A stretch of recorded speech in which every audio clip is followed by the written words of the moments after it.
Assalamualaikum warahmatullahi wabarakatuh. Selamat malam, salam sejahtera bagi kita semua. Untuk semua pemirsa sahabat Ansor se-Nusantara dan juga sahabat-sahabat Ansor PC se-Yogyakarta yang hadir pada malam ini.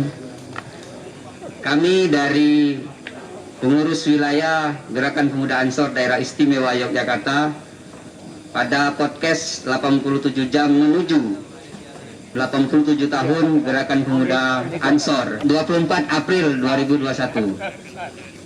Saya Abulaka Arkaida sebagai pemandu untuk 1 jam ke depan podcast 87 jam ini dari PPGP Ansor. Di sini kita sudah ditemani beberapa narasumber, baik dari ya semuanya internal ini sih, ada pengurus, ada juga dewan penasehat, dan pada malam hari ini juga hadir pengurus PC se DIY. Terima kasih sahabat-sahabat semua. Jadi pengurus pusat Gerakan Pemuda Ansor dalam rangka Harla ke-87 melakukan atau melaksanakan podcast 87 jam.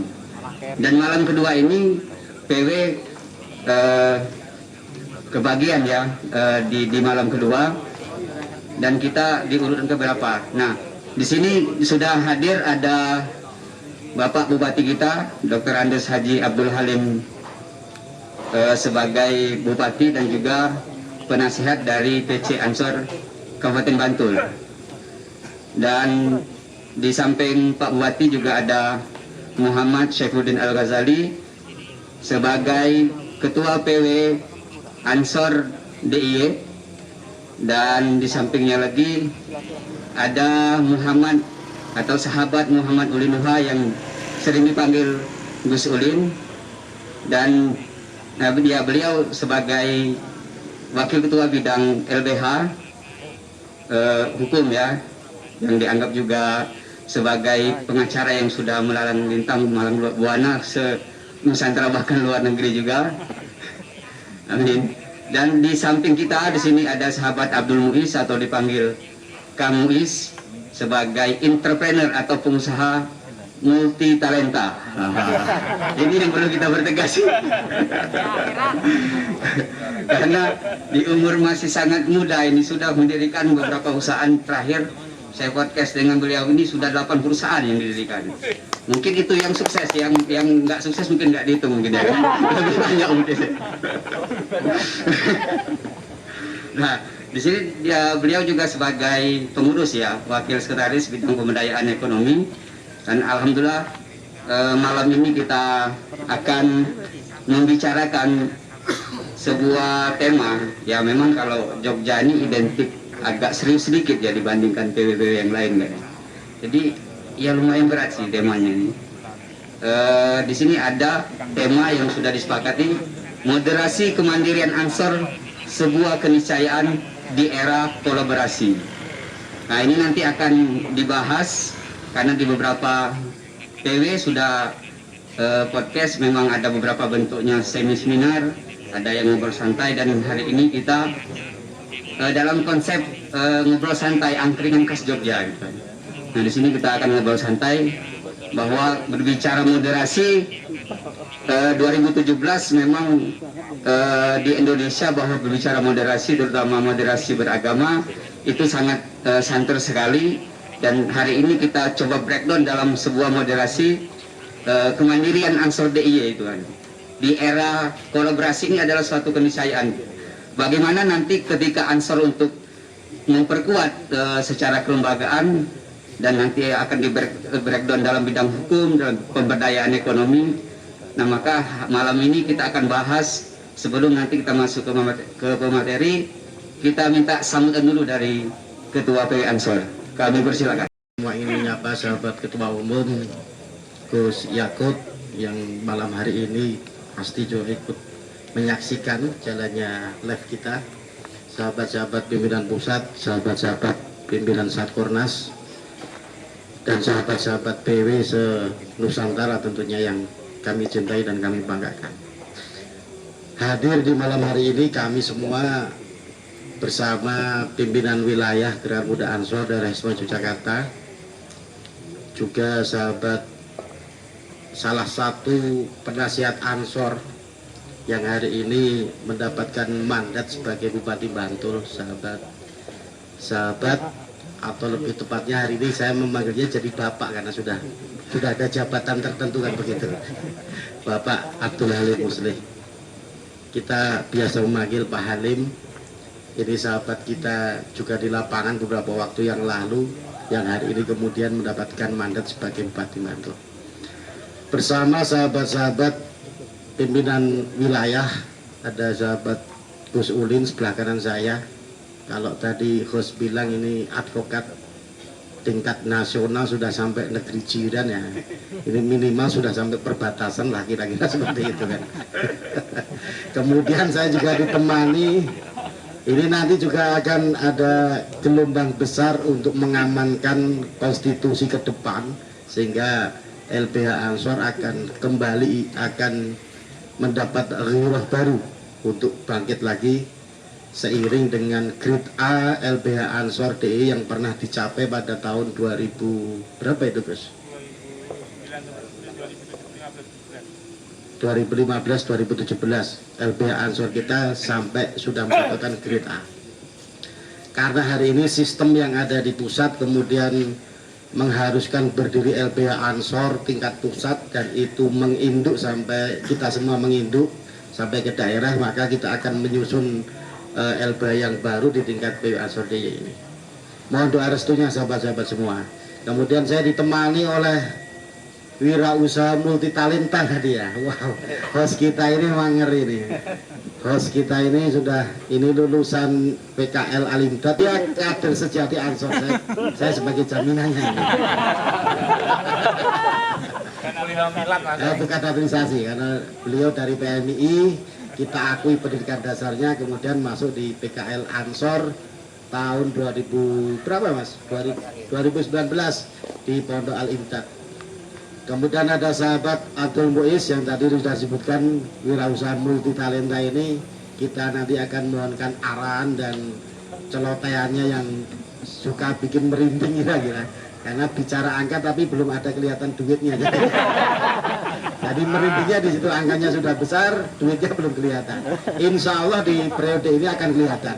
Allahumma amin.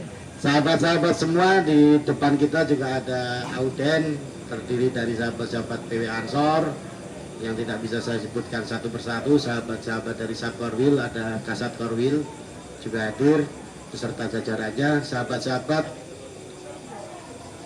pimpinan cabang se-daerah Istimewa Yogyakarta, saya absen satu persatu aja. Kota hadir ya?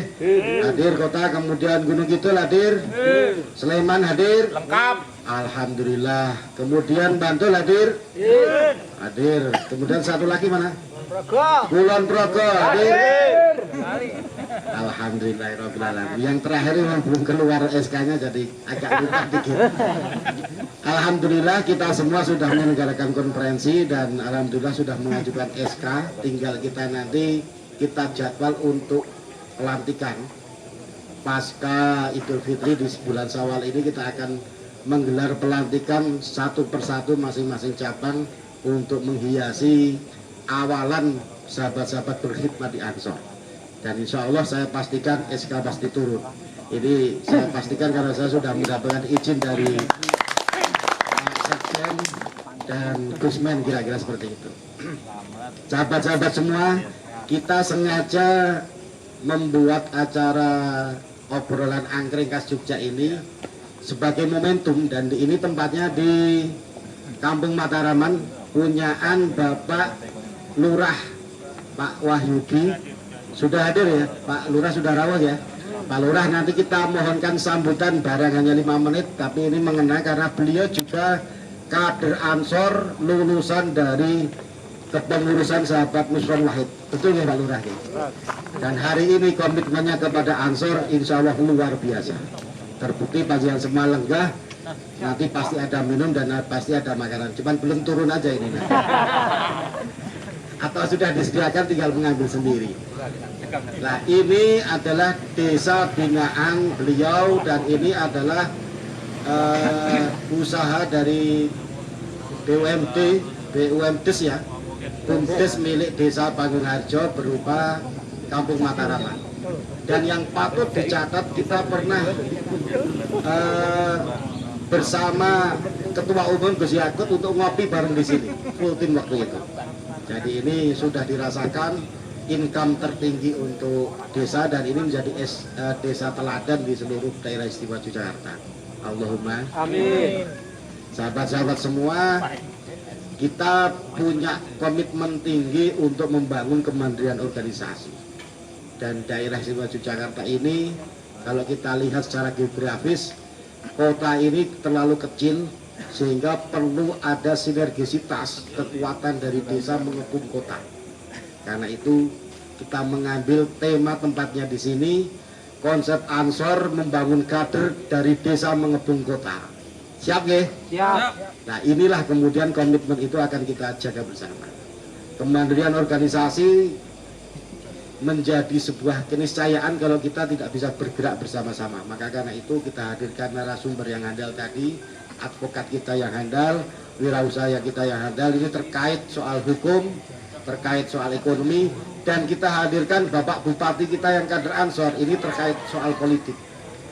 Artinya setelah kita membangun kader, setelah kita menciptakan kader, maka kita juga akan menciptakan peluang untuk pemberdayaan kader. Baik itu bidang hukum, bidang ekonomi maupun bidang politik. Nah, mari kita kupas bersama-sama dan kami mohonkan nanti arahan dari Bapak Halim selaku Bupati dan selaku penasihat kita semua dari pimpinan pusat.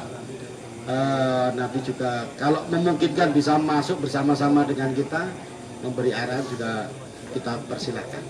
Kira-kira itu Mas Abu Laka, host kita yang handal. Kita kembali ke beliau. Dari saya cukupkan sekian. Wallahul muwaffiq ila aqwamit thoriq. Assalamualaikum warahmatullahi wabarakatuh. Waalaikumsalam warahmatullahi wabarakatuh.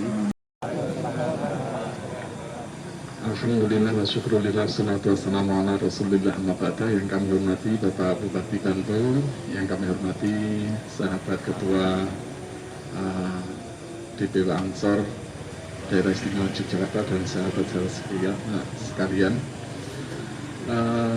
mewakili seluruh warga desa, pemerintah desa, kami mengucapkan selamat datang, teriring ucapan terima kasih atas kehadiran Bapak sahabat-sahabat semua yang telah berkenan memberkahi Kampung Mataraman ini. Jadi beberapa hal yang perlu kami sampaikan bahwasanya irisan antara NU dan desa itu sangatlah besar. Kita tahu bahwasanya sebagian besar dari Nahdliyin itu hidup di desa, sehingga melakukan penguatan di desa itu sama halnya dengan memperkuat Nahdliyin, sehingga itu menjadi salah satu motivasi yang kemudian di tahun 2012 saya memberanikan diri untuk ikut ngurusi desa. Harapannya adalah dari ikut khidmah untuk mengurusi Nahdliyin. Dan saya kira peran strategis desa hari ini sangatlah kuat gitu. Kita tahu bahwasanya masa depan dunia itu ada di desa. Kita punya 3 komoditas strategis yang akan menentukan kemana arah dunia ini berjalan. Jadi kita itu punya udara bersih, kita punya air bersih, dan kita punya pangan sehat. Yang kita tahu ketiga komoditas strategis itu tidak ada di kota. Sehingga mengurusi desa itu sama halnya dengan melayani dunia. Menyelamatkan dunia sama halnya dengan mengamankan masa depan dunia. Dan hal yang penting lagi dari desa itu, di samping dia punya software, dia punya hardware, satu hal yang paling penting di desa itu punya socialware atau pranata sosial. Nah, pranata sosial itu adanya di agama dan kebudayaan. Agama dan kebudayaan yang tidak berhenti pada ridus, tidak berhenti pada ekspresi, akan tetapi sebagai basis nilai untuk mengatur relasi antara manusia dengan manusia, manusia dengan alam maupun manusia dengan penciptanya. Dan hari ini kita tahu bagaimana ketangguhan desa menghadapi situasi pandemi, dan pada akhirnya ya desalah yang kemudian menyelamatkan Indonesia. COVID itu krisis kota, bukan krisis desa. Yang menghadapi persoalan terkait dengan pandemi ya masyarakat kota, karena mereka masyarakat kota itu meskipun ada agama dan kebudayaan, akan tetapi agama dan kebudayaan itu hanya berhenti pada ritus. Jadi agama berhenti pada ritus, kebudayaan berhenti pada ekspresi, tidak sebagai basis nilai.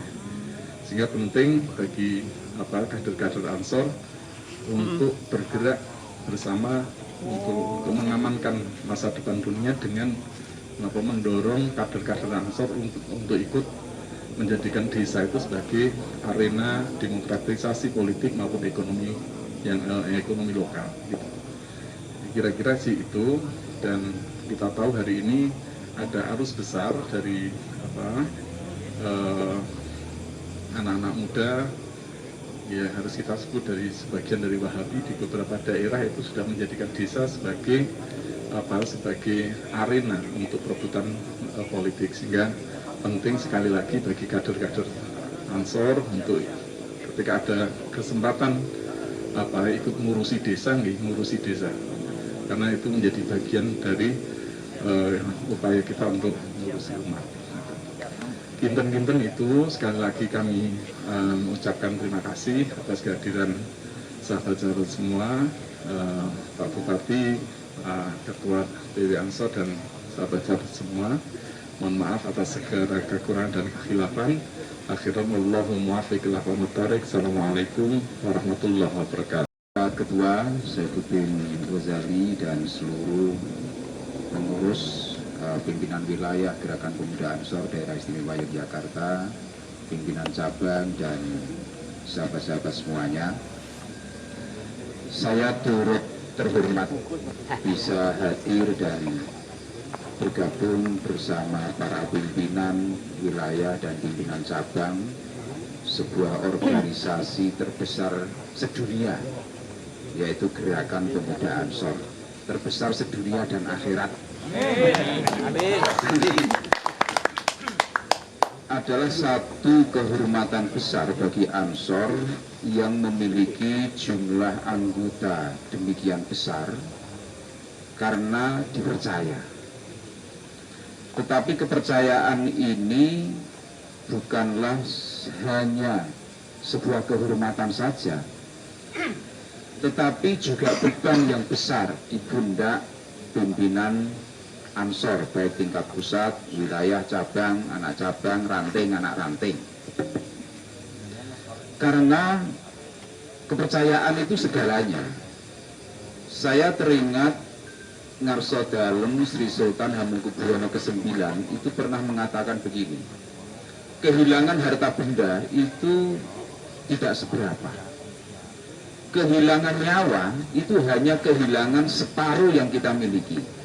Tetapi kalau kita kehilangan kepercayaan, itu adalah kehilangan segala-galanya. Oleh karena itu, menjadi pimpinan Gerakan Pemuda Ansor, sebuah organisasi terbesar, organisasi pemuda terbesar di dunia, ini sesuatu yang sangat terhormat sekaligus tanggung jawab yang luar biasa besarnya, karena menyangkut kepercayaan. Dan ketika dipercaya oleh demikian banyak orang, maka kita mesti berpikir bagaimana kepercayaan mereka, para anggota Gerakan Pemuda Ansor itu bisa kita olah sedemikian rupa sehingga menghasilkan produk organisasi yang menjadi harapan dari para anggota itu. Sahabat-sahabat sekalian, bahwa hari ini kita berada pada zaman yang demikian cepat berubah. Oleh karenanya, Gerakan Pemuda Ansor ini harus juga bisa melakukan perubahan itu secara luas seiring dengan perkembangan zaman itu. Terbukti hari ini ketika kita menghadapi pandemi, semuanya serba berubah. Pranata sosial terpengaruh, budaya terpengaruh, dari segala aspek sampai urusan ekonomi dan bisnis. Dan kita punya pakar, sahabat Abdul Muiz, seorang entrepreneur multitalenta, ya, seorang entrepreneur yang serba bisa, ngeroisi tahlil ya iso, duit ya pinter. Ini prototip pemuda Ansor yang sejati ya seperti itu. Harus multitalenta. Nah, apalagi Ansor hari ini menjadi tumpuan harapan demikian besar oleh bangsa. Bangsa kita yang sedang sakit hari ini sangat mengharapkan Ansor ini semakin ke depan. Belum lama kita sangat prihatin, di Bantul sendiri terjadi penangkapan terduga teroris di Segoroyoso dan di Bangun Harjo Sewon. Di mana tepatnya? Di Widoro, di tempatnya saudara sahabat Kuncung itu.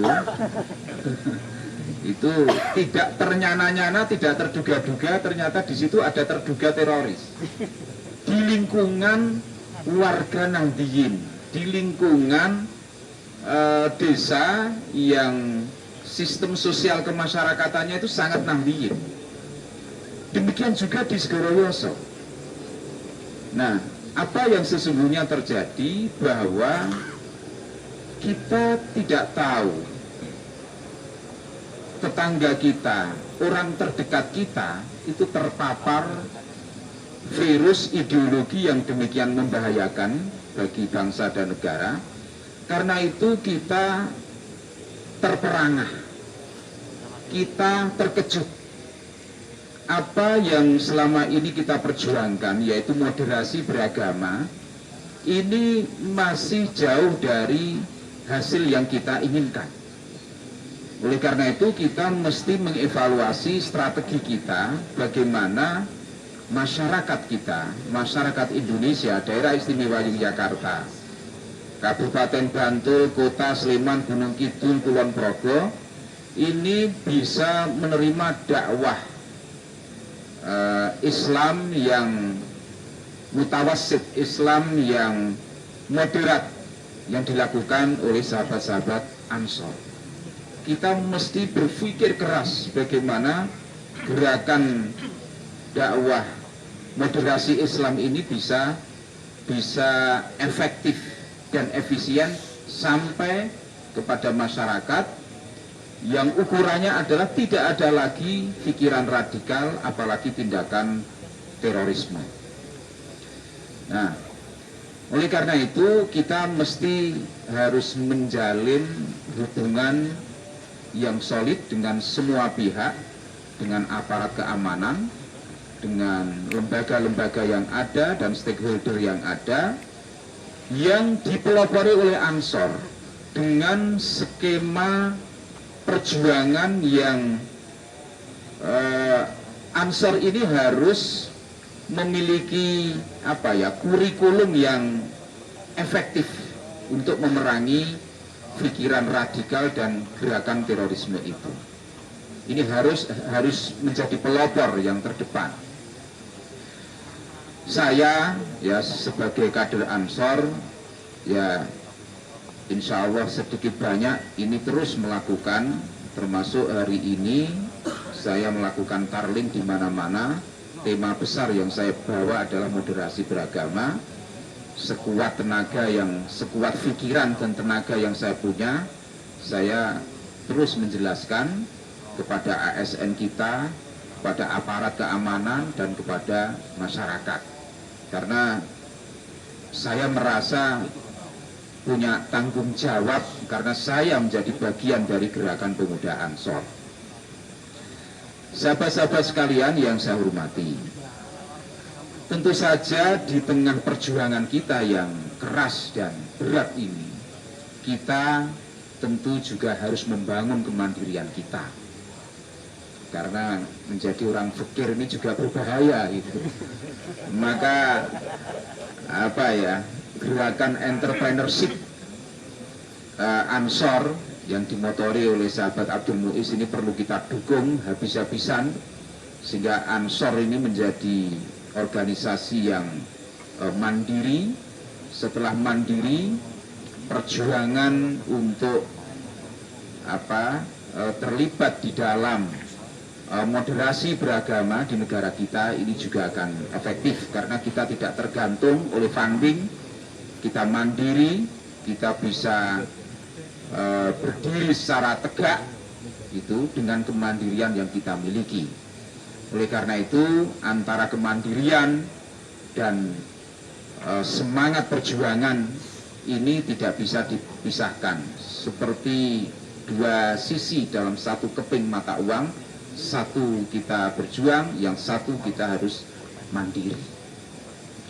Sahabat-sahabat sekalian yang saya hormati, saya sebagai Bupati Bantul hari ini juga terus dan tengah menggodok program-program kerakyatan di mana bangsa kita hari ini memang belum tuntas di dalam menyelesaikan problem-problem kerakyatan yang paling mendasar sekalipun. Belum lama saya dikeroyok oleh sekumpulan masyarakat yang menjadi korban rentenir. Itu tidak henti-hentinya saya itu didatangi.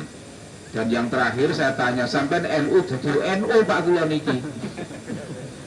Dia lari terbirit-birit sampai akhirnya ke kantor saya karena dikejar-kejar debt collector bank plecit, ya rentenir, hutangnya 4.800.000. Akhirnya saya coba menjembatani, mendatangkan beberapa bank untuk men-take over utangnya itu, sampai dia itu nggak berani pulang. Akhirnya saya suruh tidur 2 hari di rumah dinas bupati. Anak bojone itu tidur di rumah dinas. Dan ini terus saja mengalir korban-korban rentenir karena diancam, ditekan oleh debt collector sing gagah-gagah besar-besar itu, yang menakutkan itu. Ini salah satu contoh kecil betapa dari sisi urusan ekonomi kita menghadapi problem yang tidak bisa kita anggap ringan. Nah, oleh karena itu bagaimana gerakan pemuda Ansor ini semakin memperluas cakupan perjuangannya, ya, tidak hanya dari sisi ideologi kebangsaan tapi juga sampai ekonomi. Ya, inilah takdir kita. Ya, takdir kita sebagai gerakan pemuda Ansor ini dibebani oleh perjuangan dari hulu sampai hilir, dari urusan dunia sampai akhirat. Ini membutuhkan pejuang-pejuang yang tangguh, yang tidak kenal lelah, tidak kenal putus asa, dan tidak kenal mengeluh. Nah, ini kan berat sekali ini. Yang ngurusi ideologi Ahlussunnah wal Jamaah, yang ngurusi korban rentenir, yang ngurusi uang rakyat bayar sekolah, orang duwe BPJS. Ini satu tantangan, dan insya Allah kita berada di garis kemuliaan. Kata Pak Kiai Hasan Abdullah Hasan, nahnu ashabul haq. Kitalah pemilik kebenaran. Bukan kita mengklaim kitalah yang paling benar, tapi memang Ahlussunnah wal Jamaah itu adalah ajaran paling otentik dari Kanjeng Nabi Muhammad SAW, sehingga kita pede saja, kita percaya diri dan kita yakin bahwa nahnu ashabul haq, nahnu ansarullah wa nahnu ashabul haq. Kitalah pemilik kebenaran itu, sehingga kita sebagai kader-kader Ansor, kader-kader NU harus percaya diri kita berada di jalur yang benar. Kita tidak mungkin mundur sejengkal pun, takut oleh kelompok radikal, takut oleh kelompok teroris, tidak. Sekali lagi kita terus akan melawan gerakan radikal, terorisme itu sekalipun nyawa taruhannya. Nah, ini harus kita yakini dan kita dedikasikan hidup kita ini untuk kemanfaatan bagi kemanusiaan, karena memang khairun nas anfa'uhum linnas. Kiranya demikian apa yang perlu sedikit saya sampaikan. Sekali lagi saya mengucapkan selamat hari lahir Ansor yang ke-87. Semoga Ansor semakin mandiri, kuat berjuang, berada di garda terdepan perjuangan bagi kemaslahatan bangsa Indonesia. Tentang jejaring untuk moderasi beragama, yang pertama bukan jejaringnya, saya kira yang perlu kita siapkan adalah penguatan narasi Islam yang rahmatan lil alamin atau narasi moderasi beragama. Ini harus kuat dulu, disertai dalil, argumentasi, hujah yang kuat, hujah yang balighah, yang kuat. Ini semuanya harus kita persiapkan, karena orang itu digerakkan oleh pikiran. Pikiran ini tergantung ilmu informasi yang masuk padanya. Oleh karena itu, gerakan moderasi beragama itu pertama narasinya. Kenapa harus moderat? Kenapa harus membawa Islam yang damai, yang toleran? Itu harus kita kuatkan. Dan di titik ini beberapa kali saya menyampaikan di mana-mana bahwa teroris itu memang tidak dikenal di dalam Islam, dan terorisme itu dikutuk sendiri oleh Kanjeng Nabi. Nabi mengatakan, man qatala mu'ahadan lam yarih raihatal jannah. Barang siapa yang membunuh non-muslim yang hidup dalam perjanjian damai seperti di Indonesia, di DIY, dia tidak akan mencium harumnya surga.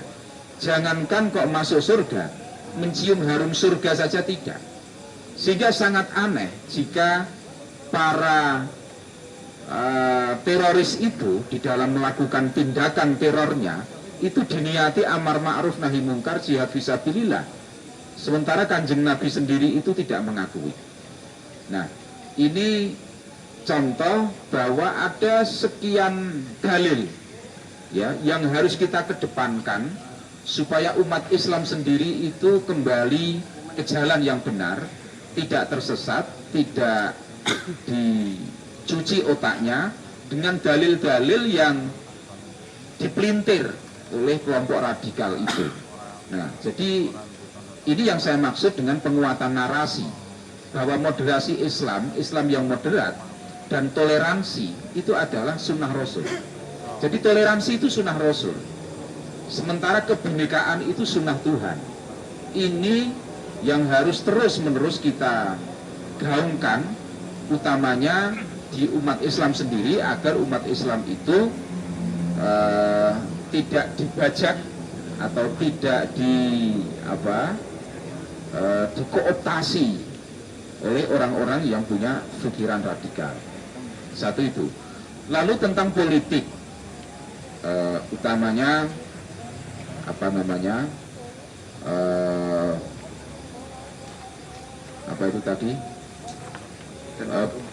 bagaimana sahabat-sahabat Ansor ini di dalam berpolitik ya.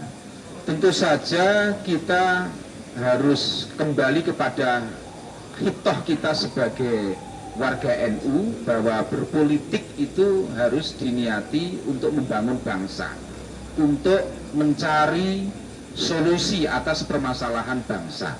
Sehingga di partai manapun kader-kader Ansor ini harus berorientasi kepada kemaslahatan masyarakat, kemaslahatan umat.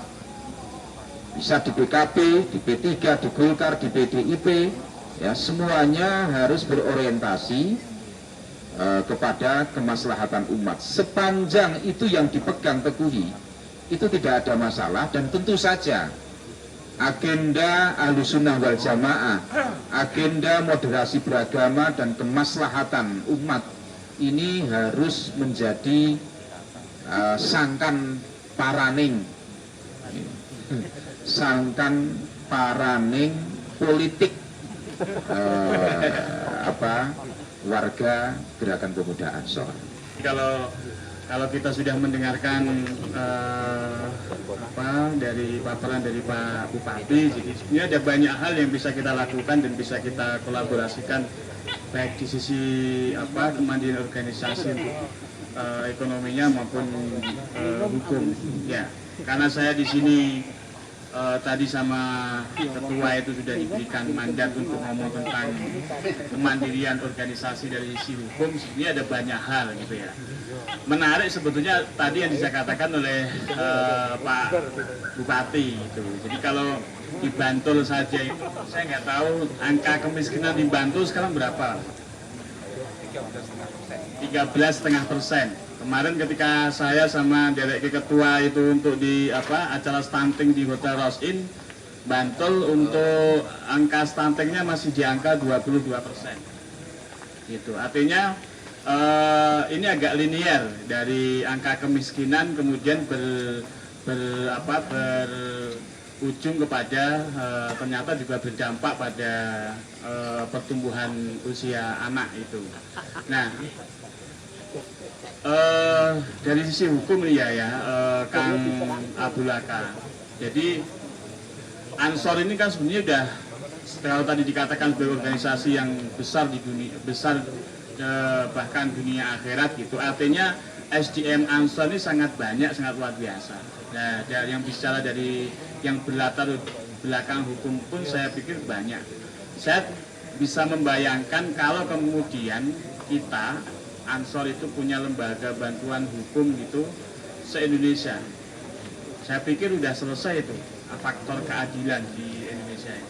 Artinya dengan SDM yang luar biasa banyak ini, kemudian kita bisa mensupport organisasi dengan tadi yang disampaikan oleh Pak Lurah bahwa sementara lebih banyak warga Nahdien itu berada di pedesaan, betapa mulianya kerja sahabat-sahabat Ansor yang berlabel pengacara, advokat atau konsultan hukum ketika bisa mendampingi warga kita yang ada di pedesaan.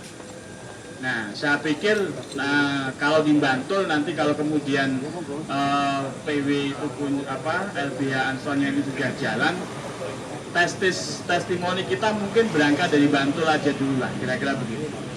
Artinya begini Pak Bupati, setiap kabupaten punya anggaran untuk hukum, pendampingan hukum. Nah, jadi kalau saya pernah lihat di LPSE-nya Bantul itu, kalau nggak salah anggarannya ada sekitar 50-an juta itu. Gitu. Jadi mungkin kalau tahun ini karena kita punya bupati gitu ya, mungkin bisa lebih gede. Kan gitu, bisa 500 juta kira-kira.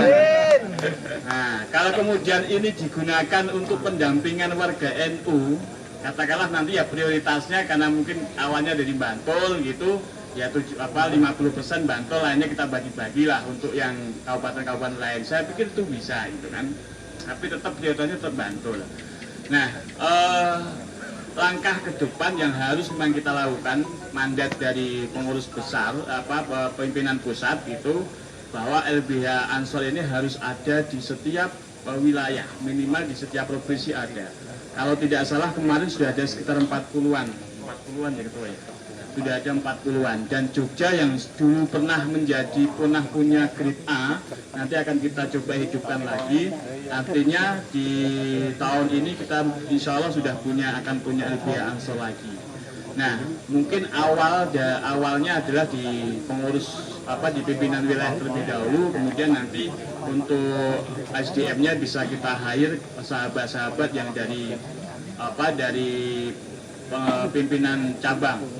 Asalkan seluruh pimpinan cabang yang ada di Jogja itu bisa seiring, bisa bersinergi dengan pimpinan wilayah. Jangan sampai kemudian pimpinan cabang mencoba untuk membuat sendiri tanpa berkoordinasi dengan pimpinan wilayah.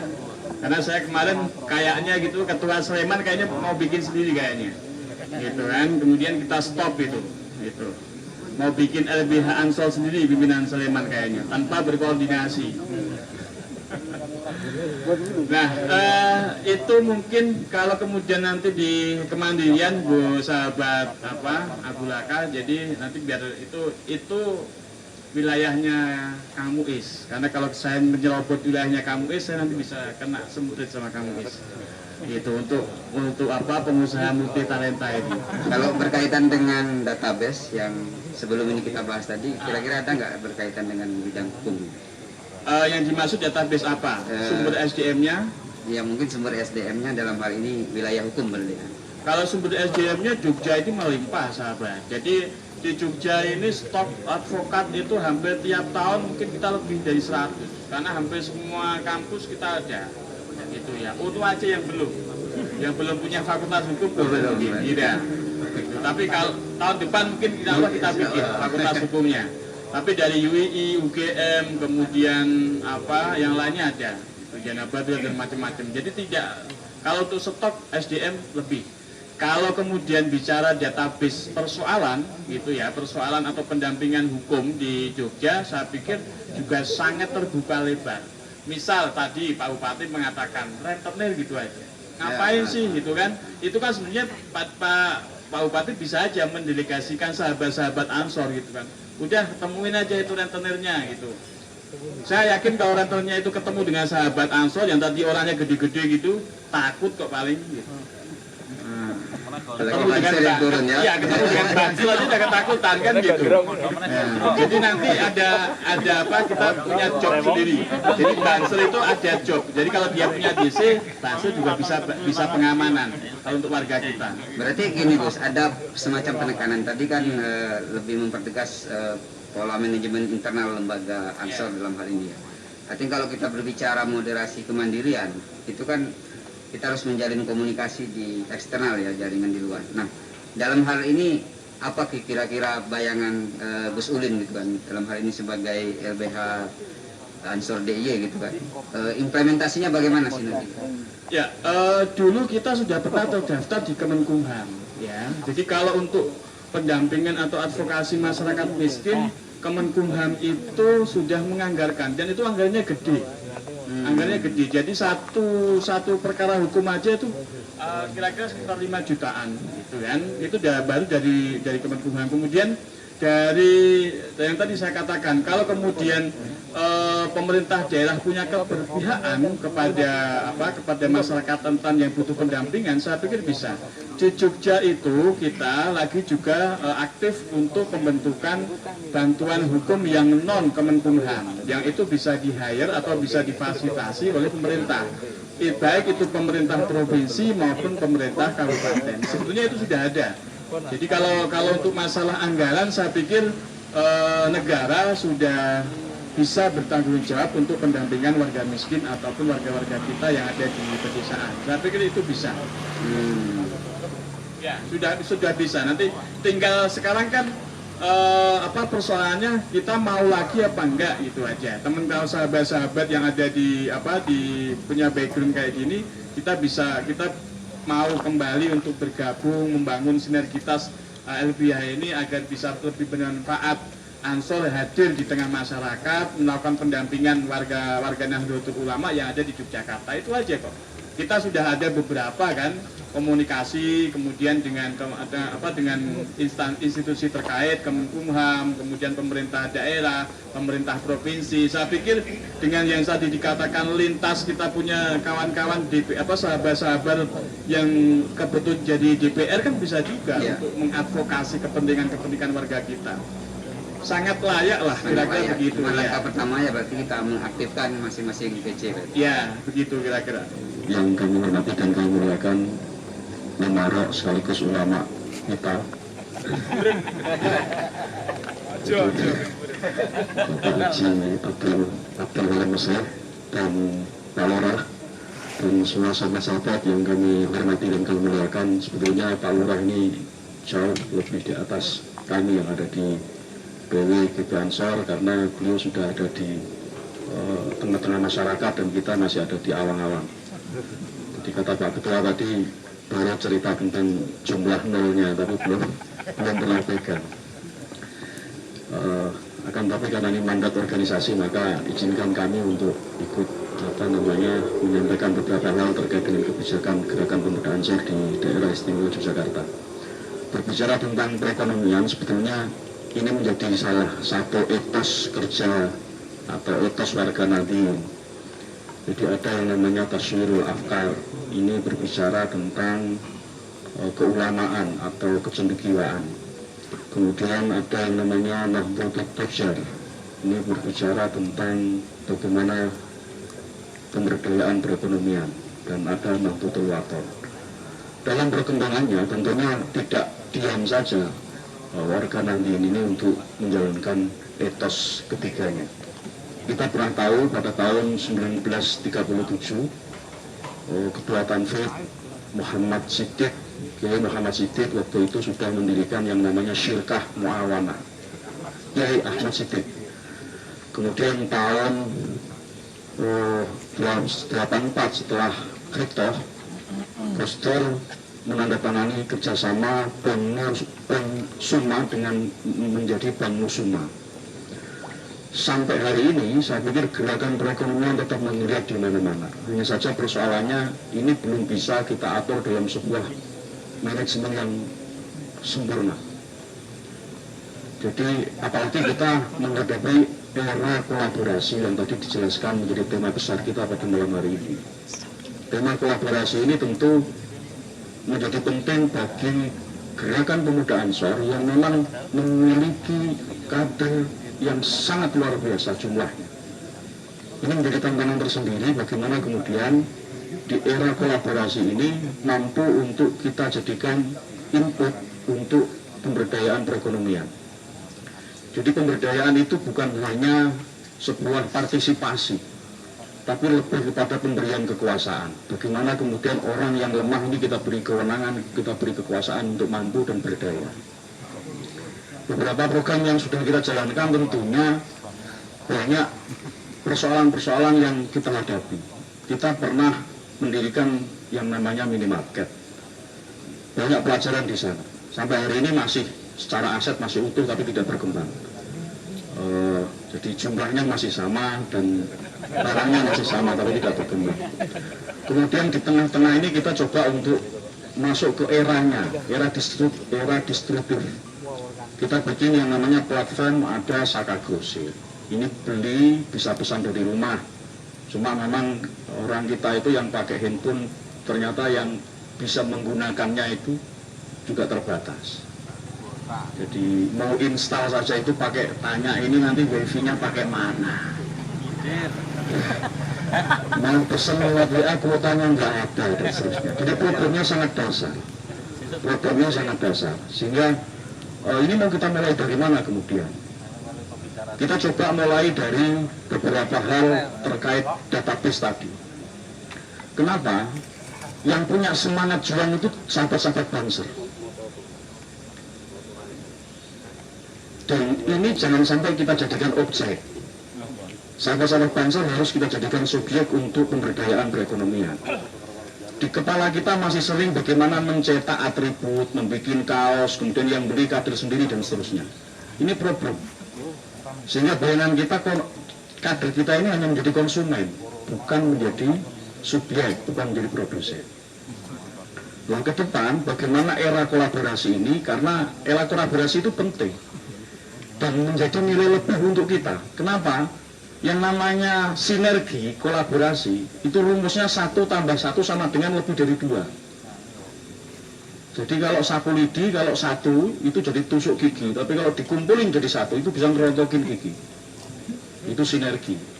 Saya tambah istri saya jadi 4. Nah, itu sinergi. Jadi kalau 1 tambah 1 sama dengan 2 itu belum sinergi. Maka kekuatan jamaah kita yang luar biasa ini harusnya ini mampu kita kapitalisasi menjadi kekuatan pemberdayaan perekonomian yang luar biasa. 1 tadi kuncinya, pemberdayaan adalah empowering, pemberian kekuasaan. Anda coba lihat di kamus Oxford English Dictionary. Artinya adalah pemberdayaan. Artinya adalah pemberian kekuasaan. Nah, tujuan daripada kita berada di sini itu apa? Tasarruful imam ala ra'iyah manutun bermaslahah. Jadi pemimpin itu berdiri harus atas dasar kesejahteraan yang dipimpin. Kalau ono pimpinan wis berkuat dhisik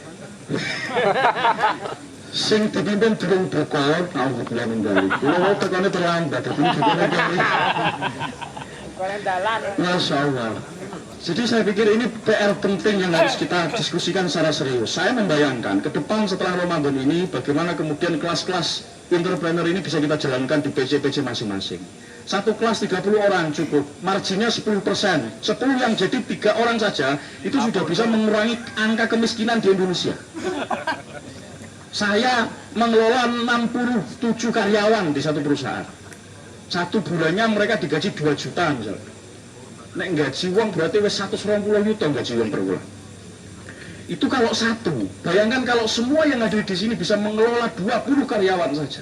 Maka angka 3,1% wira swasta yang ada di Indonesia ini bisa naik, meningkat, bahkan bisa menyalip Singapura yang ada di angka 5%. Hanya saja persoalannya tadi yang disampaikan sahabat Ulin. Di Jogja itu banyak sekali wisudawan-wisudawan setiap tahunnya. Tapi tujuannya mereka mencari pekerjaan, bukan menciptakan lapangan pekerjaan. Jadi kalau kemarin ada yang lamar di tempat saya misalkan, dibutuhkan 2 admin yang lamar 372 orang, yang diterima 2, yang tidak diterima berapa? 370 orang. Kalau itu terjadi di setiap perusahaan, maka Jogja termasuk penyumbang angka pengangguran tertinggi di negara kita. Kampusnya terlalu banyak, orientasinya mencari pekerjaan. Maka ini menjadi PR besar Gerakan Pemuda Ansor Daerah Istimewa Yogyakarta. Harapan kami, mohon doakan kami dari PC-PC, mudah-mudahan pimpinan wilayah dalam menghabiskan masa perpanjangan ini bisa mengentaskan kemiskinan kita. Mudah-mudahan Pak Bupati, kita bersinergi, Pak Kiai doakan kami hanya butuh banyak Kiai, mudah-mudahan kami masuk surga. Karena di dunia kami yang menjaga Kiai. Kalau di surga ini belum ada jaminan kita nanti, makanya kita perlu doanya para Kiai, yang jelas itu. Maka tujuan kembali kepada tujuan pemberdayaan ekonomi adalah manutun bermaslahah. Kesejahteraan kader ini harus kita jaga. Minimal saiki misalkan ke depan, kemarin saya bincang-bincang sama sahabat ketua pimpinan Sleman. Bagaimana kalau kader ini auto debit? Lah rekening ora podo kan? Udah mesti duwe rekening. Ono sing duwe rekening tapi ora ono isine. Auto debit gimana? Tapi kita harus masuk ke era itu. Karena itu penting sekarang. Saya membayangkan, saya kalau ditanya seperti Kanjeng Nabi ya dulu, saya tadi cerita juga, Kanjeng Nabi itu waktu pernah suatu ketika tidak wiridan setelah sholat. Ditanya oleh sahabat, kenapa Kanjeng Nabi tidak wiridan? Saya sedih, di kamar saya masih ada uang yang belum tak kasih kepada yang berhak. Lah kita itu sebaliknya, kalau nggak ada duit malah sedih, nggak wiridan. Jadi makanya ini yang harus kita coba tanamkan sekali lagi. Sekarang bayangkan yang hadir 50 orang. Hari ini berani nggak patungan 5 jutaan? Berani, ini rambut. Itu problem. Maka kita mulai dari mana? Saya bersama pimpinan wilayah, insya Allah meniatkan diri. Setelah Idul Fitri nanti, coba kita seriusi setiap pimpinan cabang untuk kita adakan kelas-kelas entrepreneurship agar memang fokus, karena ini butuh yang namanya passion. Nggak bisa kita paksa seorang kiai bisa jadi pengusaha. Bahkan manajemen, keluaran manajemen pun belum tentu jadi pengusaha. Karena ini passion. Semua orang bisa jadi pengusaha. Kanjeng Nabi saja dodolan kok. Kanjeng Nabi sugih ora mergo dadi dokter. Mergo dodolan sengaja kula. Jadi Kanjeng Nabi itu kaya itu karena berdagang. Makanya kemudian Kanjeng Nabi diangkat di usia 40 tahun menjadi Rasulullah, karena kaya dulu lah. Kita belum kaya pengen jadi legislator. Problem. Kaya dulu 12 tahun Kanjeng Nabi berdagang, kemudian menyelesaikan setelah 37 tahun, setelah sudah mapan kemudian diangkat menjadi Rasulullah. Ini kira-kira. Jadi ada yang kita ikuti, ada panutan yang kita ikuti. Nikahnya umur 20 tahun, kados kula niki 20 tahun nikah. Lah nek kula urung ngalek, mergo umur 40 tahun. Maka nek umur 40 urung ngalek. Ya paham. Jadi kalau politik itu bisa mandiri, harus ekonomi mandiri dulu. Jadi kalau selama ini kekuatan politik kita tidak mandiri, itu karena ekonomi kita belum mandiri. Jadi itu pentingnya. Maka hubungannya apa dengan kelas-kelas entrepreneurship? Jadi ada 4 manajemen yang memang harus dikuasai oleh para entrepreneurship. Manajemen keuangan, manajemen pemasaran, MSDM, manajemen operasi. Jadi kita cenderung bedanya dagang dengan bisnis itu sangat kentara sekali. Kenapa toko di tetangga saya itu kok dari saya masuk ke situ ke Sleman sampai sekarang masih begitu-begitu aja? Ya itu karena mereka berdagang. Jualan bukan bisnis. Bisnis itu kan growth, ada pertumbuhan. Jadi PLC-nya, product life cycle-nya itu pun dari introduction, kemudian terjadi growth, sebelum terjadi decline harus ada inovasi. Jadi ada teorinya gitu yang harus kita kuasai.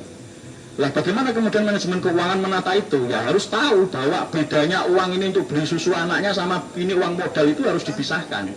Ini kadang kalau kita belanjakan enggak, uang satu-satunya ada 50.000 di dompet, istrinya minta uang susu ya dibelikan, padahal itu modal untuk belanja.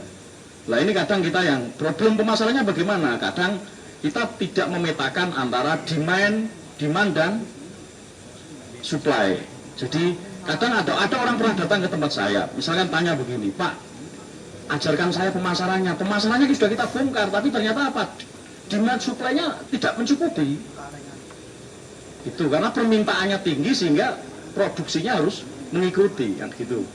Kemudian dari SDM apa? SDM yang sekarang itu teorinya tidak lagi mengajarkan bahwa pemimpin itu ada di setiap lini, tidak hanya pada peran manajer saja. Jadi di setiap lini itu ada manajer-manajernya yang berfungsi menjadi pemimpin. Bahkan ini sudah sering kali kita jalankan. Kita tanpa disuruh sudah menjadi pemimpin masing-masing kok ini. Teman-teman kan sudah terbiasa memimpin kan. Bahkan tujuan utama manusia dilahirkan ke bumi adalah untuk menjadi khalifah, menjadi pemimpin. Memimpin diri sendiri minimal. Kalau lebih detail lagi ada 9 lubang yang harus kita pimpin dalam diri kita agar selamat dunia akhirat. Mata 2, telinga 2, hidung 2, mulut 1. Yang 2 saya tahu, tempatnya tidak tahu namanya. Ini kalau mengeluarkan barang, baunya nggak enak, barangnya nggak jelas. Tapi sekali ini tidak kita pimpin berbahaya. Coba saja mulut kita nggak kita tata, nggak kita pimpin. Mata saja lah yang hati-hati. Kita ke jalan raya, mata pelak-pelik, jadi masalah nggak? Jadi masalah. Maka 9 lubang ini harus kita pimpin. Nah setelah kita bisa memimpin diri sendiri, baru kita akan dipercaya untuk memimpin orang lain. Namanya intrapersonal dan interpersonal. Ini namanya soft skill. Sehingga kelas-kelas entrepreneurship ini menjadi penting agar orang tidak salah kaprah. Banyak pengusaha yang belum mengikuti kelas-kelas begitu, akhirnya apa? Jadi sombong, arogan, gemedir, maksudnya dewe, padahal titipan. Lah bondo kan mentitipan, wong jabatannya Pak Halim mau mentitipan. Titipan iki kudu dijogo kaya tukang parkir. Tukang parkir iki dititipi Fortuner, Rono, Alphard, Topon ora tau sombong. Dijaluk ya ora sedih wong titipan. Nah awake dhewe kelangan duit 50.000 wis sedih. Mergo ora rumangsa nek kuwi titipan. Lah carane njogo titipan piye nek barang diparkirke kudu dijogo. Kenapa? Karena titipan. Saiki ana tukang parkir di mobil digua-gua lalu tabrake. Nesu mboten sing gadah. Nesu. Nah, maka kelas-kelas entrepreneurship ini menjadi penting agar kalau memang jadi pengusaha yang sesuai dengan Ahlus Sunnah wal Jamaah, kembali ke Nahdlatul Tujar tadi. Gitu kira-kira. Jadi saya khawatir juga ngasih semangat orang sudah jadi pengusaha ternyata salah jalan. Wong saya saja masih salah jalan. Kalau di Ansor masih boleh. Tapi kalau seperti Pak Kiai ini sudah nggak boleh salah. Nah itu hebatnya Ansor itu masih boleh salah. Kadang kala itu boleh kalau di Ansor. Pemuda. Masih ada kiainya yang mengingatkan. Lah Kiai punya dalil juga. Saya tahu cara minta maaf. Kira-kira. Satu lagi penekanan ini terkait pemberdayaan jamaah. Saya ingat ada sebuah tulisan buku tentang NU ya. Gus Dur pernah melaksanakan revolusi sosial dan itu sudah berhasil mengantarkan warga NU itu memimpin dalam setiap LSM gitu ya. Itu 98 pasca 98 sampai 2000 ke atas lah. Yang kedua adalah revolusi dalam bidang politik, itu bisa mengantarkan Gus Dur sebagai presiden. Nah, yang ketiga adalah revolusi dalam bidang ekonomi dan itu tertundanya karena Gus Dur harus melepaskan sebagai ketua PB NU katakan karena dia mimpin PKB dan menjadi presiden. Nah, dalam hal ini tidak tahu apakah karena Gus Dur melepaskan jabatan NU atau memang tadi kita sedikit berbicara konsep pemberdayaan jamaah. Seringkali perusahaan yang sudah jalan kalau diserahkan jamaah itu kadang tidak jalan. Nah, ini problemnya apa? Ini mungkin bisa diperjelas karena di sini perwakilan PC biar nanti kalau kita buat satu perusahaan ya kita berbicara dimensi profesionalitas itu. Ya itu jawabannya profesionalitas. Jadi kita nggak bisa manajemen kita sebetulnya kita sudah punya pengalaman memimpin organisasi. Ini pengalaman yang luar biasa. Karena memimpin perusahaan itu jauh lebih mudah sebenarnya, karena dari with punishment. Memimpin organisasi, kamu sampean terlambat di punishment, nggak mau berangkat lagi. Coba di Ansor, diterapkan begitu. Di kantor saya itu, kalau terlambat 1 menit saya potong 20.000. Di Ansor terlambat 1 menit mau dipotong, dari mana? Nggak bisa. Jadi justru kalau di organisasi, ini pengalaman kita sudah luar biasa. Kita sudah menjadi orang yang mukhlis. Benar, orang yang ikhlas lah ya. Orang yang ikhlas. Ketika Anda memimpin perusahaan, maka saya pikir jauh lebih mudah sebenarnya. Karena ada perangkatnya, ada reward punishment. Orang yang punya prestasi kita kasih reward. Orang yang tidak punya prestasi atau bahkan melakukan pelanggaran kita kasih punishment. Begitu. Saya pernah mengalami 1 bulan itu, yang terlambat itu bisa lebih dari sekitar 600 data keterlambatan. Itu bisa saya hitung 20.000 kali 600 berapa itu? 1 juta? Hampir berapa itu? Saya keuntungan saya dari orang-orang yang model terlambat itu saya kapitalisasi. Jadi kalau saya orang yang terlambat bisa saya kapitalisasi. Jadi itu otak bisnis itu kayak gitu. Jadi nggak mau rugi. Tapi kalau di Ansor nggak bisa begitu. Setelah alhamdulillah ketuanya Ansor Sleman udah terlambat. Alhamdulillah belum rawuh. Karena apa? Karena imamnya taraweh duit jamaah. Duit jamaah. Jadi harus kita kasih reward juga.